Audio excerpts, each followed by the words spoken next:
Welcome to Usha's creative space. So ഇന്ന് നമുക്ക് ഒരു വിൻഡോ മാജിക് ആർട്ട്, ഞാനിങ്ങനെ വരയ്ക്കണം, എന്താണ് വരയ്ക്കേണ്ടത് എന്നുള്ള ടോപ്പിക് നോക്കിയപ്പോഴാണ് മനസ്സിലായത്, നമ്മൾ ഏത് വിൻഡോ പെർസ്പെക്റ്റീവ് എടുത്ത് നോക്കി കഴിഞ്ഞാലും ഒരു ഡിഫറെൻറ്റ് മൂഡും ഒരു ഡിഫറെൻറ്റ് ആർട്ടാണ് അതിന്ന് ഉണ്ടാവുന്നത്. അപ്പോൾ ഐ ഇമാജിൻഡ്, ഞാനിത് റെഫറൻസ് നോക്കിയിട്ടാണ്, പക്ഷെ എനിക്ക് ഭയങ്കര ഇഷ്ടമായി, ഈ റെഫറൻസ് എനിക്ക് ഭയങ്കര ഇഷ്ടമായി. So I started to go to the Procreate as usual and I started to illustrate. ഞാനൊരു ഒരു കമ്മീഷൻ പ്രൊജക്റ്റ് ഞാൻ ചെയ്തായിരുന്നു. അതിൽ ഒരു മെയിൻ കാര്യം എനിക്ക് ഇഷ്ടമായിരുന്നേ, when I started to do was the stained glass effect. അപ്പോൾ ഈ സ്റ്റെയിൻഡ് ഗ്ലാസ് ഇഫക്റ്റ് എങ്ങനെയാണ് ചെയ്യേണ്ടത് എന്നുള്ളതായിരുന്നു എനിക്ക്. അത് വെച്ചിട്ട് ഒരു വിൻഡോ ആകുമ്പോൾ അതൊരു ഭയങ്കര രസമാവും.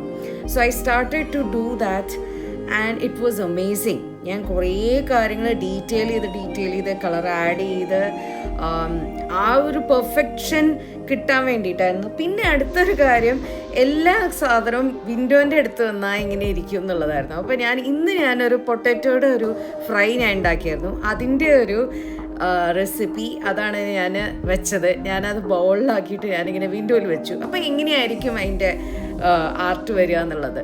അപ്പോൾ ഞാൻ ക്രിയേറ്റ് ചെയ്യാൻ നോക്കി. അപ്പോഴെനിക്ക് മനസ്സിലായ every thing is very unique in this world.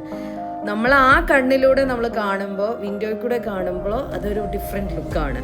And I hope you like the video and thank you for joining me in this കുട്ടി വീഡിയോ.